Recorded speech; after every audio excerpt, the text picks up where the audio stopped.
ทุกคนวันนี้เรามาอยู่กันที่คาเฟ่จีเบการ์เดนบอกเลยว่าบรรยากาศโคตรดีโคตรกว้างเลยเนาะจอดรถได้เป็นพันคันนี่ทุกคนกับการตกแต่งแบบบล็อกคอนเทนเนอร์แบบบล็อกที่เอามาตกแต่งเป็น2สั้นนี่เป็นโซนน้ำตัวนี้เป็นโซนบนหนังที่เพิ่นแยกเป็นล็อกไว้เนาะจะมีอยู่3ห้องทุกคนนี่จะเป็นห้องหนึ่งมีแอร์ทุกห้องโอ้คักเลยนี่สำหรับใครที่มาแบบมาเป็นกลุ่มเป็นก้อนว่าอยากมานั่งซิลหรือว่าเฮ็ดกิจกรรมอย่างต่างๆกันแนะนำเลยเนาะอาหารกับบักกะลาทางห้างนี่แมนตอนเช้าช่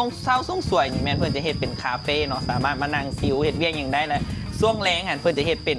ร้านเบียร์เนาะนี่ร้านเบียร์ทุกคนเป็นฟิลตั้งแคมป์บรรยากาศดีต้นไม้อ้อมๆแล้วก็ติดกับหนองน้ำอย่างต่างๆถือว่าตอบโจทย์ทุกสายเลยเนาะ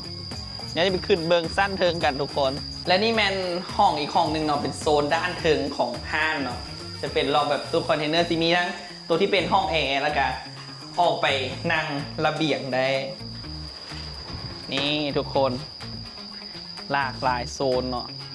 แนลงไปจะมีกิจกรรมตึกป่าเลยทุกคนสามารถมาตึกป่านั่งพักผ่อนเอียงกิจกรรมค่อนข้างหลากหลายมีเนื้อที่กว้างเนาะ